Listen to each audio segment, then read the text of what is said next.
ಓಂ ಶಾಂತಿ.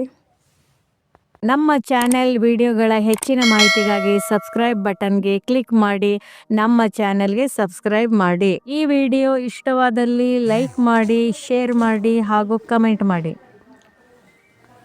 ವಾಣಿ date 28/1/2026. ಪ್ರಾತಃ ಮುರಳಿ. ಓಂ ಶಾಂತಿ. ಬಾಪ್ ದಾದಾ ಮಧುಬನ. ಮಧುರ ಮಕ್ಕಳೇ, ನೀವು ಮಕ್ಕಳನ್ನು ವಿಶ್ವದ ಮಾಲೀಕರನ್ನಾಗಿ ಮಾಡಲು ಅತಿ ಪ್ರಿಯ ಶಿವ ತಂದೆಯು ಬಂದಿದ್ದಾರೆ. ನೀವು ಅವರ ಶ್ರೀಮತದಂತೆ ನಡೆಯಿರಿ. ಪ್ರಶ್ನೆ: ಮನುಷ್ಯರು ಪರಮಾತ್ಮನ ಬಗ್ಗೆ ಯಾವ ಎರಡು ಮಾತುಗಳನ್ನು ಒಂದು ಇನ್ನೊಂದಕ್ಕಿಂತ ಭಿನ್ನವಾಗಿ ಹೇಳುತ್ತಾರೆ? ಉತ್ತರ: ಒಂದು ಕಡೆ ಹೇಳುತ್ತಾರೆ ಪರಮಾತ್ಮನು ಅಖಂಡ ಜ್ಯೋತಿಯಾಗಿದ್ದಾರೆ ಮತ್ತು ಇನ್ನೊಂದು ಕಡೆ ಹೇಳುತ್ತಾರೆ ಅವರು ನಾಮರೂಪದಿಂದ ಭಿನ್ನವಾಗಿದ್ದಾರೆ ಎಂದು. ಇವೆರಡು ಮಾತುಗಳು ಒಂದು ಇನ್ನೊಂದಕ್ಕಿಂತ ಭಿನ್ನವಾಗಿ ಬಿಡುತ್ತವೆ.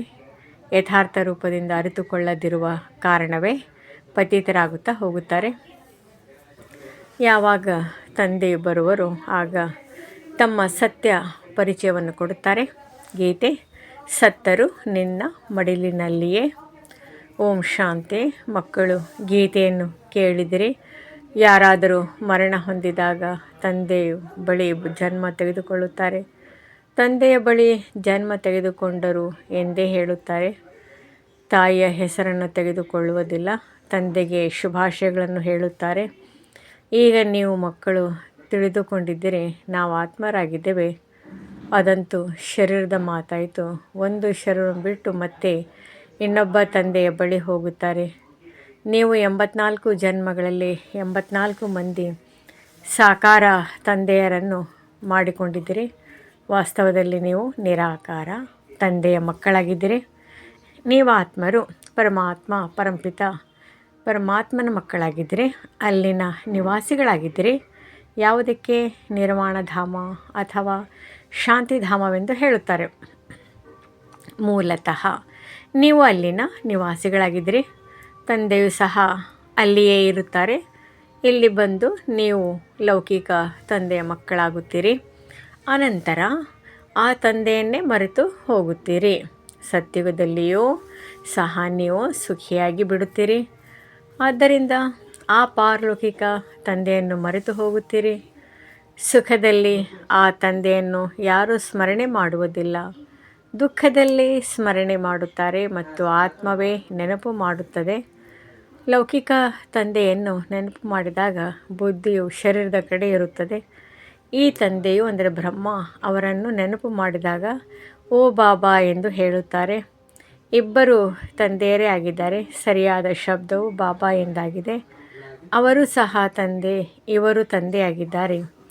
ಆತ್ಮವೇ ಆ ಆತ್ಮಿಕ ತಂದೆಯನ್ನು ನೆನಪು ಮಾಡುತ್ತದೆ. ಆಗ ಬುದ್ಧಿಯು ಅಲ್ಲಿಗೆ ಹೊರಟು ಹೋಗುತ್ತದೆ. ಇದನ್ನು ತಂದೆಯು ಕುಳಿತು ಮಕ್ಕಳಿಗೆ ತಿಳಿಸಿಕೊಡುತ್ತಾರೆ. ಈಗ ನೀವು ಇದನ್ನು ತಿಳಿದುಕೊಂಡಿದ್ದೀರಿ. ತಂದೆಯು ಬಂದಿದ್ದಾರೆ, ನಮ್ಮನ್ನು ತನ್ನವರನ್ನಾಗಿ ಮಾಡಿಕೊಂಡಿದ್ದಾರೆ. ತಂದೆಯು ತಿಳಿಸುತ್ತಾರೆ, ಮೊಟ್ಟ ಮೊದಲು ನಾನು ನಿಮ್ಮನ್ನು ಸ್ವರ್ಗದಲ್ಲಿ ಕಳುಹಿಸಿದೆನು. ನೀವು ಬಹಳ ಸಾಹುಕಾರರಾಗಿದ್ದೀರಿ. ನಂತರ ಡ್ರಾಮಾನುಸಾರ 84 ಜನ್ಮಗಳನ್ನು ತೆಗೆದುಕೊಂಡು ನೀವೀಗ ದುಃಖಿಯಾಗಿದ್ದೀರಿ. ಈಗ ಡ್ರಾಮಾನುಸಾರ ಹಳೆಯ ಪ್ರಪಂಚವು ಸಮಾಪ್ತಿಯಾಗಬೇಕಾಗಿದೆ. ನೀವು ಆತ್ಮ ಮತ್ತು ಶರೀರ ರೂಪಿ ವಸ್ತ್ರವು ಸತೋಪ್ರಧಾನವಾಗಿತ್ತು. ನಂತರ ಆತ್ಮವು ಸತ್ಯುಗದಿಂದ ತ್ರೇತಾಯುಗಕ್ಕೆ ಬಂದಾಗ ಶರೀರವು ಸಹ ಬೆಳ್ಳಿಯ ಸಮಾನವಾಯಿತು. ನಂತರ ದ್ವಾಪರದಲ್ಲಿ ತಾಮ್ರದಂತಾಯಿತು. ಈಗಂತೂ ನೀವು ಆತ್ಮರು ಸಂಪೂರ್ಣ ಪತೀತರಾಗಿ ಬಿಟ್ಟಿದ್ದೀರಿ. ಆದ್ದರಿಂದ ಶರೀರವು ಪತೀತವಾಗಿದೆ. ಹೇಗೆ 14 ಕ್ಯಾರೆಟ್ನ ಚಿನ್ನವನ್ನು ಯಾರೂ ಇಷ್ಟಪಡುವುದಿಲ್ಲ, ಕಪ್ಪಾಗಿ ಬಿಡುತ್ತದೆ. ನೀವು ಸಹ ಈಗ ಕಪ್ಪು ಕಬ್ಬಿಣದ ಸಮಾನರಾಗಿ ಬಿಟ್ಟಿದ್ದೀರಿ. ಈಗ ಯಾವ ಆತ್ಮ ಮತ್ತು ಶರೀರ ಇಷ್ಟು ಕಪ್ಪಾಗಿದೆಯೋ ಅದು ಮತ್ತೆ ಹೇಗೆ ಸ್ವಚ್ಛವಾಗುವುದು? ಆತ್ಮವು ಪವಿತ್ರವಾದಾಗ ಶರೀರವು ಪವಿತ್ರವಾದದ್ದೇ ಸಿಗುವುದು. ಅಂದಮೇಲೆ ಅದು ಪವಿತ್ರ ಹೇಗಾಗುವುದು? ಗಂಗಾ ಸ್ನಾನ ಮಾಡುವುದರಿಂದ ಆಗುವುದೇ ಇಲ್ಲ. ಹೇ ಪತಿತ ಪಾವನ ಎಂದು ಕರೆಯುತ್ತಾರೆ. ಆತ್ಮವು ಈ ರೀತಿ ಹೇಳುತ್ತದೆ, ಹೇ ಬಾಬಾ ಎಂದು ಹೇಳಿದಾಗ ಬುದ್ಧಿಯು ಪಾರಲೌಕಿಕ ತಂದೆಯ ಕಡೆ ಹೊರಟು ಹೋಗುತ್ತದೆ. ನೋಡಿ, ಬಾಬಾ ಶಬ್ದವೇ ಎಷ್ಟು ಮಧುರವಾಗಿದೆ. ಭಾರತದಲ್ಲಿಯೇ ಬಾಬಾ ಬಾಬಾ ಎಂದು ಹೇಳುತ್ತಾರೆ. ನೀವೀಗ ಆತ್ಮ ಅಭಿಮಾನಿಯಾಗಿ ತಂದೆಯ ಮಕ್ಕಳಾಗಿದ್ದೀರಿ. ತಂದೆಯು ತಿಳಿಸುತ್ತಾರೆ, ನಾನು ನಿಮ್ಮನ್ನು ಸ್ವರ್ಗದಲ್ಲಿ ಕಳುಹಿಸಿದ್ದೇನು. ಹೊಸ ಶರೀರವನ್ನು ಧಾರಣೆ ಮಾಡಿದ್ದೀರಿ. ಮತ್ತು ನೀವೀಗ ಏನಾಗಿ ಬಿಟ್ಟಿದ್ದೀರಿ? ಈ ಮಾತುಗಳು ಯಾವಾಗಲೂ ಆಂತರ್ಯದಲ್ಲಿ ಸ್ಮರಣೆ ಮಾಡುತ್ತಿರಬೇಕು.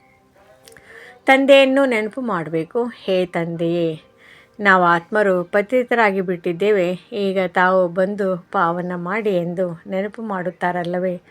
ಡ್ರಾಮಾದಲ್ಲಿಯೂ ಈ ಪಾತ್ರವಿದೆ, ಆದ್ದರಿಂದ ಕರೆಯುತ್ತಾರೆ.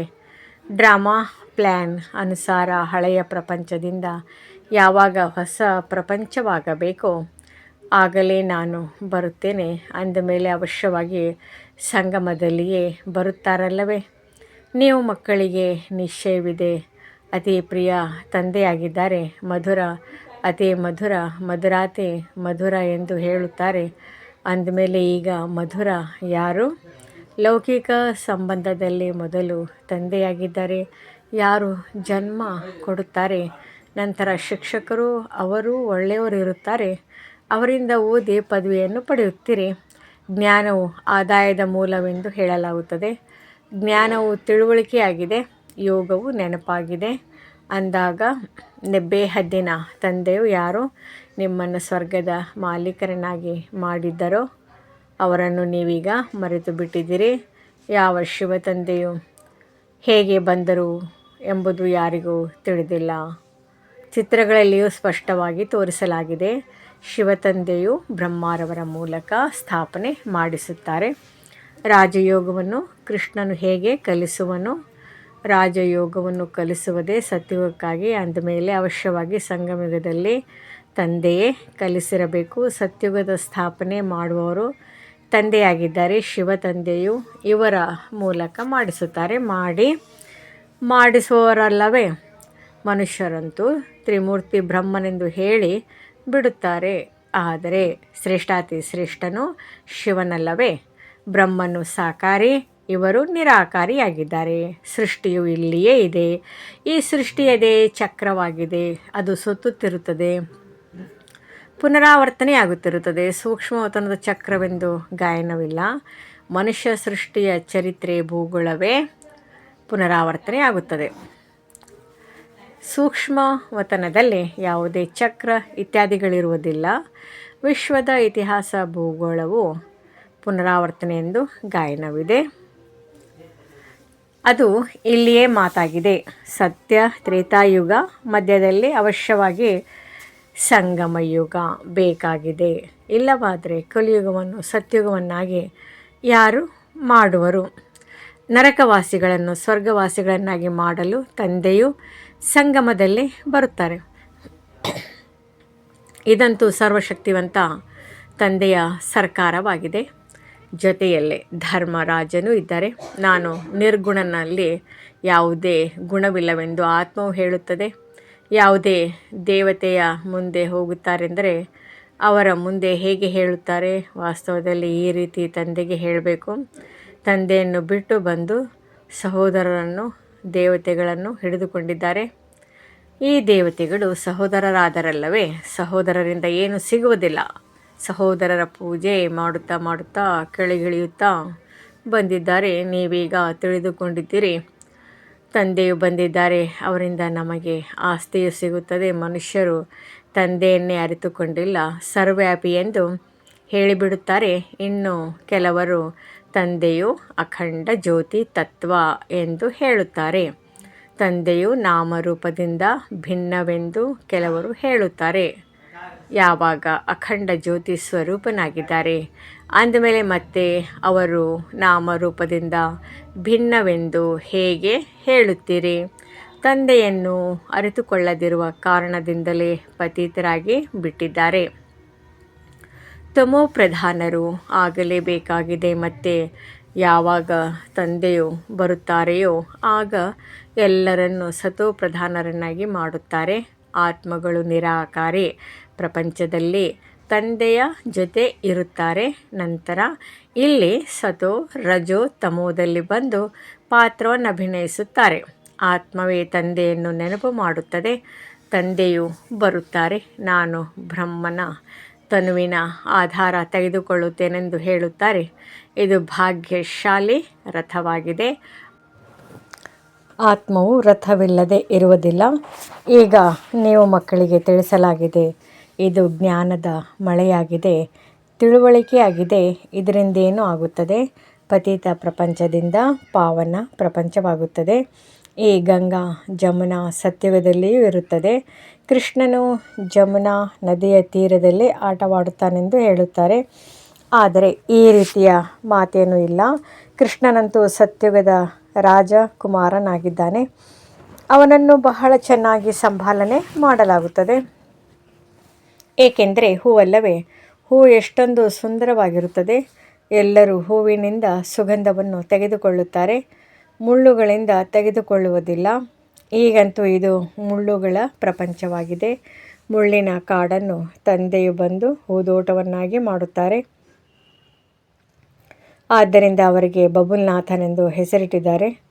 ಮುಳ್ಳುಗಳನ್ನು ಹೂಗಳನ್ನಾಗಿ ಮಾಡುತ್ತಾರೆ. ಆದ್ದರಿಂದ ಮುಳ್ಳುಗಳನ್ನು ಹೂವನ್ನಾಗಿ ಮಾಡುವ ತಂದೆಯೆಂದು ಅವರನ್ನು ಮಹಿಮೆ ಮಾಡುತ್ತಾರೆ. ಈಗ ನೀವು ಮಕ್ಕಳಿಗೆ ತಂದೆಯ ಜೊತೆ ಎಷ್ಟೊಂದು ಪ್ರೀತಿ ಇರಬೇಕು.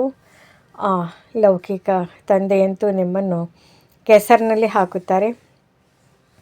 ಈ ತಂದೆಯು 21 ಜನ್ಮಗಳಿಗಾಗಿ ನಿಮ್ಮನ್ನು ಕೆಸರಿನಿಂದ ಹೊರತೆಗೆದು ಪಾವನರನ್ನಾಗಿ ಮಾಡುತ್ತಾರೆ. ಅವರು ನಿಮ್ಮನ್ನು ಪತಿತರನ್ನಾಗಿ ಮಾಡುತ್ತಾರೆ. ಆದ್ದರಿಂದ ಲೌಕಿಕ ತಂದೆ ಇದ್ದರೂ ಕೂಡ ಆತ್ಮವು ಪಾರಲೌಕಿಕ ತಂದೆಯನ್ನು ನೆನಪು ಮಾಡುತ್ತದೆ. ನೀವೀಗ ತಿಳಿದುಕೊಂಡಿದ್ದೀರಿ. ಅರ್ಧಕಲ್ಪ ತಂದೆಯನ್ನು ನೆನಪು ಮಾಡಿದ್ದೀರಿ. ತಂದೆಯು ಅವಶ್ಯವಾಗಿ ಬರುತ್ತಾರೆ. ಶಿವ ಜಯಂತಿಯನ್ನು ಆಚರಿಸುತ್ತಾರಲ್ಲವೇ? ನೀವು ತಿಳಿದುಕೊಂಡಿದ್ದೀರಿ. ನಾವು ಬೇಹದ್ದಿನ ತಂದೆಯ ಮಕ್ಕಳಾಗಿದ್ದೇವೆ. ಈಗ ನಮ್ಮ ಸಂಬಂಧವು ಅವರೊಂದಿಗೂ ಇದೆ ಮತ್ತು ಲೌಕಿಕದೊಂದಿಗೂ ಇದೆ. ಪಾರಲೌಕಿಕ ತಂದೆಯನ್ನು ನೆನಪು ಮಾಡುವುದರಿಂದ ನೀವು ಪಾವನರಾಗುತ್ತೀರಿ. ಆತ್ಮಕ್ಕೆ ಗೊತ್ತಿದೆ ಅವರು ನಮ್ಮ ಲೌಕಿಕ ತಂದೆ, ಇವರು ಪಾರಲೌಕಿಕ ತಂದೆಯಾಗಿದ್ದಾರೆ. ಭಕ್ತಿ ಮಾರ್ಗದಲ್ಲಿಯೂ ಇದು ಆತ್ಮಕ್ಕೆ ತಿಳಿದಿರುತ್ತದೆ. ಆದ್ದರಿಂದಲೇ ಹೇ ಭಗವಂತ, ಓ ಗಾಡ್ ಫಾದರ್ ಎಂದು ಹೇಳುತ್ತಾರೆ. ಅವಿನಾಶಿ ತಂದೆಯನ್ನು ನೆನಪು ಮಾಡುತ್ತಾರೆ. ಆ ತಂದೆಯು ಬಂದು ಸ್ವರ್ಗ ಸ್ಥಾಪನೆ ಮಾಡುತ್ತಾರೆ. ಇದು ಯಾರಿಗೂ ತಿಳಿದಿಲ್ಲ. ಶಾಸ್ತ್ರಗಳಲ್ಲಿ ಯುಗಗಳಿಗೂ ಸಹ ಬಹಳ ಸುದೀರ್ಘವಾದ ಆಯಸ್ಸನ್ನು ಹೇಳಿಬಿಟ್ಟಿದ್ದಾರೆ. ತಂದೆಯು ಪತಿತರನ್ನು ಪಾವನ ಮಾಡಲು ಬರುತ್ತಾರೆಂದರೆ ಅವಶ್ಯವಾಗಿ ಸಂಗಮದಲ್ಲಿಯೇ ಬರುತ್ತಾರೆಂಬುದು ಯಾರ ಬುದ್ಧಿಯಲ್ಲಿಯೂ ಬರುವುದಿಲ್ಲ. ಕಲ್ಪದ ಆಯಸ್ಸನ್ನು ಲಕ್ಷಾಂತರ ವರ್ಷಗಳೆಂದು ಬರೆದು ಮನುಷ್ಯರನ್ನು ಪೂರ್ಣ ಘೋರ ಅಂಧಕಾರದಲ್ಲಿ ಹಾಕಿಬಿಟ್ಟಿದ್ದಾರೆ. ತಂದೆಯನ್ನು ಪಡೆಯುವುದಕ್ಕಾಗಿ ಅಲೆದಾಡುತ್ತಿರುತ್ತಾರೆ. ಯಾರು ಬಹಳ ಭಕ್ತಿ ಮಾಡುವರೋ ಅವರಿಗೆ ಭಗವಂತ ಸಿಗುವರೆಂದು ಹೇಳುತ್ತಾರೆ. ಎಲ್ಲರಿಗಿಂತ ಹೆಚ್ಚು ಭಕ್ತಿ ಮಾಡುವವರಿಗೆ ಅವಶ್ಯವಾಗಿ ಮೊದಲು ಸಿಗಬೇಕು. ತಂದೆಯು ಲೆಕ್ಕವನ್ನು ಸಹ ತಿಳಿಸಿದ್ದಾರೆ. ಎಲ್ಲರಿಗಿಂತ ಮೊದಲು ನೀವೇ ಭಕ್ತಿ ಮಾಡುತ್ತೀರಿ. ಒಂದ ಮೇಲೆ ನಿಮಗೆ ಮೊಟ್ಟ ಮೊದಲು ಭಗವಂತನ ಮೂಲಕ ಜ್ಞಾನ ಸಿಗಬೇಕು. ಇದರಿಂದ ನೀವೇ ಹೊಸ ಪ್ರಪಂಚದಲ್ಲಿ ರಾಜ್ಯ ಮಾಡುವಿರಿ. ಬೇಹದ್ದಿನ ತಂದೆಯು ನೀವು ಮಕ್ಕಳಿಗೆ ಜ್ಞಾನ ಕೊಡುತ್ತಿದ್ದಾರೆ. ಇದರಲ್ಲಿ ಯಾವುದೇ ಕಷ್ಟದ ಮಾತೆಲ್ಲ. ತಂದೆಯು ತಿಳಿಸುತ್ತಾರೆ, ನೀವು ಅರ್ಧ ಕಲ್ಪ ನೆನಪು ಮಾಡಿದ್ದೀರಿ. ಸುಖದಲ್ಲಿ ಯಾರು ನೆನಪು ಮಾಡುವುದಿಲ್ಲ. ಅಂತಿಮದಲ್ಲಿ ಯಾವಾಗ ದುಃಖಿಯಾಗಿ ಬಿಡುವಿರೋ ಆಗ ನಾನು ಬಂದು ಸುಖಿಯನ್ನಾಗಿ ಮಾಡುತ್ತೇನೆ. ನೀವೀಗ ಬಹಳ ದೊಡ್ಡ ವ್ಯಕ್ತಿಯಾಗುತ್ತೀರಿ. ನೋಡಿ, ಮುಖ್ಯಮಂತ್ರಿ, ಪ್ರಧಾನಮಂತ್ರಿ ಮೊದಲಾದವರ ಬಂಗಲೆಗಳು ಎಷ್ಟು ಸುಂದರವಾಗಿರುತ್ತವೆ. ಅಲ್ಲಿನ ಹಸುಗಳು, ಪೀಠೋಪಕರಣಗಳು ಎಲ್ಲವೂ ಸುಂದರವಾಗಿರುತ್ತವೆ. ಆದರೆ ನೀವು ಇದಕ್ಕಿಂತಲೂ ಎಷ್ಟು ದೊಡ್ಡ ವ್ಯಕ್ತಿ, ದೇವತೆಗಳಾಗುತ್ತೀರಿ. ದೇವಿ ಗುಣವುಳ್ಳ ದೇವತೆಗಳು, ಸ್ವರ್ಗದ ಮಾಲೀಕರಾಗುತ್ತೀರಿ. ಅಲ್ಲಿ ನಿಮಗಾಗಿ ವಜ್ರ ವೈಢೂರ್ಯಗಳ ಮಹಲುಗಳಿರುತ್ತವೆ. ಅಲ್ಲಿ ನಿಮ್ಮ ಪೀಠೋಪಕರಣಗಳು ಚಿನ್ನದಿಂದ ಮಾಡಲ್ಪಟ್ಟ ಬಹಳ ಸುಂದರವಾಗಿರುತ್ತವೆ. ಇಲ್ಲಂತೂ ಉಯ್ಯಾಲೆ ಇತ್ಯಾದಿಗಳೆಲ್ಲವೂ ಬಹಳ ಕನಿಷ್ಠ ಮಟ್ಟದ್ದಾಗಿದೆ. ಸತ್ಯುಗದಲ್ಲಿ ಎಲ್ಲವೂ ವಜ್ರ ವೈಢೂರ್ಯಗಳಿಂದ ಮಾಡಲ್ಪಟ್ಟ ವಸ್ತುಗಳಾಗಿರುತ್ತವೆ. ಇದು ರುದ್ರಜ್ಞಾನ ಯಜ್ಞವಾಗಿದೆ. ಶಿವನಿಗೆ ರುದ್ರನೆಂದು ಹೇಳುತ್ತಾರೆ. ಯಾವಾಗ ಭಕ್ತಿಪೂರ್ಣವಾಗುವುದೋ ಅನಂತರ ಭಗವಂತನು ರುದ್ರಯಜ್ಞವನ್ನು ರಚಿಸುತ್ತಾರೆ. ಸತ್ಯಯುಗದಲ್ಲಿ ಯಜ್ಞ ಅಥವಾ ಭಕ್ತಿಯ ಮಾತೇ ಇರುವುದಿಲ್ಲ. ಈ ಸಮಯದಲ್ಲಿಯೇ ತಂದೆಯು ಈ ಅವಿನಾಶಿ ರುದ್ರಜ್ಞಾನ ಯಜ್ಞವನ್ನು ರಚಿಸುತ್ತಾರೆ. ನಂತರದಲ್ಲಿ ಇದರ ಗಾಯನವೂ ನಡೆಯುತ್ತದೆ. ಭಕ್ತಿಯಂತೂ ಸದಾ ನಡೆಯುವುದಿಲ್ಲ. ಭಕ್ತಿ ಮತ್ತು ಜ್ಞಾನ. ಭಕ್ತಿಯು ರಾತ್ರಿ, ಜ್ಞಾನವು ದಿನವಾಗಿದೆ. ತಂದೆಯು ಬಂದು ದಿನವನ್ನಾಗಿ ಮಾಡುತ್ತಾರೆ. ಅಂದ ಮೇಲೆ ತಂದೆಯ ಜೊತೆ ಮಕ್ಕಳಿಗೆ ಎಷ್ಟೊಂದು ಪ್ರೀತಿ ಇರಬೇಕು. ತಂದೆಯು ನಮ್ಮನ್ನು ವಿಶ್ವದ ಮಾಲೀಕರನ್ನಾಗಿ ಮಾಡುತ್ತಾರೆ. ಅತಿ ಪ್ರಿಯ ತಂದೆಯಾಗಿದ್ದಾರೆ. ಅವರಿಗಿಂತ ಹೆಚ್ಚು ಪ್ರಿಯವಾದ ವಸ್ತು ಬೇರೆ ಯಾವುದೂ ಇಲ್ಲ. ಅರ್ಧ ಈ ಕಲ್ಪದಿಂದ ನೆನಪು ಮಾಡುತ್ತಾ ಬಂದಿದ್ದಿರಿ. ಬಾಬಾ ಬಂದು ನಮ್ಮ ದುಃಖವನ್ನು ದೂರ ಮಾಡಿ ಎಂದು ಕರೆದುದರಿಂದ ಈಗ ತಂದೆಯು ಬಂದಿದ್ದಾರೆ ತಿಳಿಸುತ್ತಾರೆ. ಮಕ್ಕಳೇ, ನೀವು ತಮ್ಮ ಗೃಹಸ್ಥ ವ್ಯವಹಾರದಲ್ಲಂತೂ ಇರಲೇಬೇಕಾಗಿದೆ. ಇಲ್ಲಿ ತಂದೆಯ ಬಳಿ ಎಷ್ಟು ಮಂದಿ ಬಂದು ಕುಳಿತುಕೊಳ್ಳುತ್ತೀರಿ? ತಂದೆಯ ಜೊತೆಯಲ್ಲಂತೂ ಪರಮಧಾಮದಲ್ಲಿಯೇ ಇರಲು ಸಾಧ್ಯ. ಇಲ್ಲಂತೂ ಇಷ್ಟೆಲ್ಲ ಮಕ್ಕಳು ಇರಲು ಸಾಧ್ಯವಿಲ್ಲ. ಶಿಕ್ಷಕರು ಹೇಗೆ ಪ್ರಶ್ನೆ ಕೇಳುತ್ತಾರೆ, ಧ್ವನಿವರ್ಧಕದಲ್ಲಿ ಎಲ್ಲರಿಗೆ ಹೇಗೆ ಪ್ರತ್ಯುತ್ತರ ಕೊಡಲು ಸಾಧ್ಯ? ಆದ್ದರಿಂದ ಕೆಲವರೇ ವಿದ್ಯಾರ್ಥಿಗಳನ್ನು ಕೂರಿಸಿಕೊಂಡು ಓದಿಸುತ್ತಾರೆ. ಕಾಲೇಜುಗಳಂತೂ ಬಹಳಷ್ಟು ಇರುತ್ತವೆ. ಮತ್ತು ಎಲ್ಲರ ಪರೀಕ್ಷೆಗಳಾಗುತ್ತವೆ, ಪಟ್ಟಿ ಮಾಡುತ್ತಾರೆ. ಇಲ್ಲಂತೂ ಒಬ್ಬ ತಂದೆಯೇ ಓದಿಸುತ್ತಾರೆ. ಇದನ್ನು ಸಹ ತಿಳಿಸಬೇಕು. ದುಃಖದಲ್ಲಿ ಎಲ್ಲರೂ ಆ ಪಾರಲೌಕಿಕ ತಂದೆಯನ್ನು ನೆನಪು ಮಾಡುತ್ತಾರೆ. ಈಗ ಆ ತಂದೆಯು ಬಂದಿದ್ದಾರೆ. ಮಹಾಭಾರತ ಯುದ್ಧವು ಸನ್ಮುಖದಲ್ಲಿ ನಿಂತಿದೆ. ಮಹಾಭಾರತ ಯುದ್ಧದಲ್ಲಿ ಕೃಷ್ಣನು ಬಂದನೆಂದು ಅವರು ತಿಳಿಯುತ್ತಾರೆ. ಇದಂತೂ ಸಾಧ್ಯವಿಲ್ಲ. ಪಾಪ ಮನುಷ್ಯರು ತಬ್ಬಿಬ್ಬಾಗಿದ್ದಾರೆ. ಆದರೂ ಸಹ ಕೃಷ್ಣ ಕೃಷ್ಣ ಎಂದು ನೆನಪು ಮಾಡುತ್ತಿರುತ್ತಾರೆ.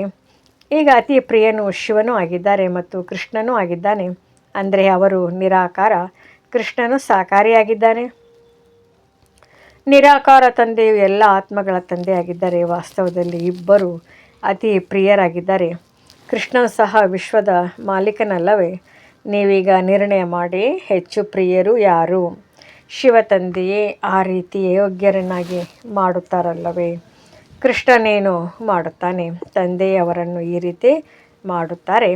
ಅಂದಮೇಲೆ ಹೆಚ್ಚು ಗಾಯನವೂ ಸಹ ಆ ತಂದೆಗೆ ಇರಬೇಕು. ಶಂಕರನ ನೃತ್ಯವನ್ನು ತೋರಿಸುತ್ತಾರೆ. ವಾಸ್ತವದಲ್ಲಿ ನೃತ್ಯ ಮೊದಲಾದ ಮಾತಿಲ್ಲ. ತಂದೆಯು ತಿಳಿಸಿದ್ದಾರೆ, ನೀವೆಲ್ಲರೂ ಪಾರ್ವತಿಯಾಗಿದ್ದೀರಿ. ಆ ಅಮರನಾಥ ಶಿವನು ನಿಮಗೆ ಕಥೆಯನ್ನು ತಿಳಿಸುತ್ತಿದ್ದಾರೆ. ಅದು ನಿರ್ವಿಕಾರಿ ಪ್ರಪಂಚವಾಗಿದೆ. ವಿಕಾರದ ಮಾತಿಲ್ಲ. ತಂದೆಯು ವಿಕಾರಿ ಪ್ರಪಂಚವನ್ನು ರಚಿಸುವರೇ. ವಿಕಾರದಲ್ಲಿಯೇ ದುಃಖವಿದೆ. ಮನುಷ್ಯರು ಹಠಯೋಗ ಇತ್ಯಾದಿಗಳನ್ನು ಬಹಳಷ್ಟು ಕಲಿಯುತ್ತಾರೆ. ಗುಹೆಗಳಲ್ಲಿ ಹೋಗಿ ಕುಳಿತುಕೊಳ್ಳುತ್ತಾರೆ. ಬೆಂಕಿಯಲ್ಲಿಯೂ ನಡೆದು ಹೋಗುತ್ತಾರೆ. ರಿದ್ಧಿ ಸಿದ್ಧಿಯು ಬಹಳಷ್ಟಿದೆ. ಜಾದುಗಾರಿಯಿಂದ ಬಹಳಷ್ಟು ವಸ್ತುಗಳನ್ನು ಹೊರತೆಗೆಯುತ್ತಾರೆ. ವಾಸ್ತವದಲ್ಲಿ ಭಗವಂತನನ್ನು ಸಹ ಜಾದುಗಾರ, ರತ್ನಾಗರ, ಸೌದಾಗಾರನೆಂದು ಹೇಳುತ್ತಾರೆ. ಅಂದಮೇಲೆ ಅವಶ್ಯವಾಗಿ ಚೈತನ್ಯವಾಗಿದ್ದಾರಲ್ಲವೇ? ನಾನು ಬರುತ್ತೇನೆಂದು ತಂದೆಯು ಹೇಳುತ್ತಾರೆ. ಅಂದಮೇಲೆ ಜಾದುಗಾರನಲ್ಲವೇ? ಮನುಷ್ಯನನ್ನು ದೇವತೆ ಭಿಕಾರಿಯಿಂದ ರಾಜಕುಮಾರರನ್ನಾಗಿ ಮಾಡುತ್ತಾರೆ. ಇಂತಹ ಜಾದುವನ್ನು ಎಂದಾದರೂ ನೋಡಿದ್ದೀರಾ? ಒಳ್ಳೆಯದು.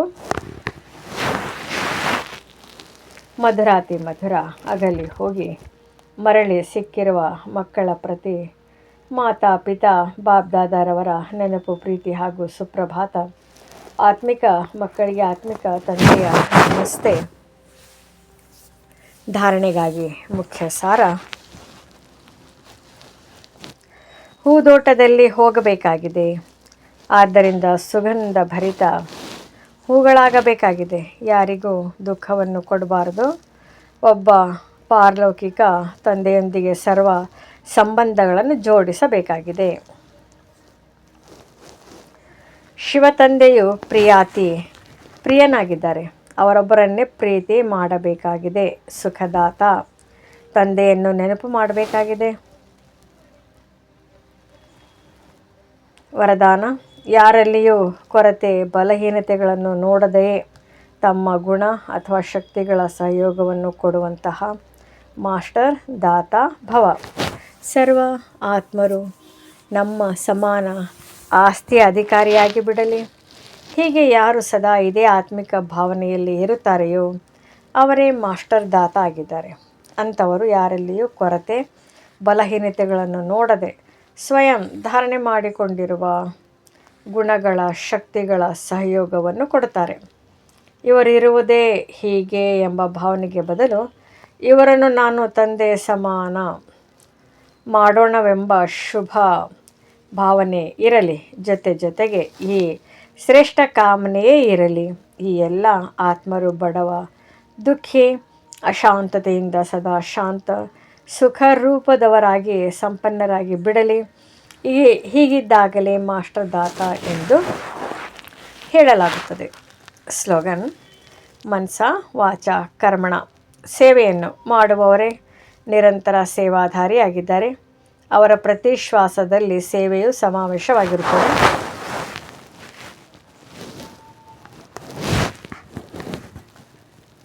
ಅವ್ಯಕ್ತ ಸೂಚನೆಗಳು: ಈ ಅವ್ಯಕ್ತ ಮಾಸದಲ್ಲಿ ಬಂಧನ ಮುಕ್ತರಾಗಿ ಜೀವನ್ಮುಕ್ತ ಸ್ಥಿತಿಯ ಅನುಭವ ಮಾಡಿರಿ.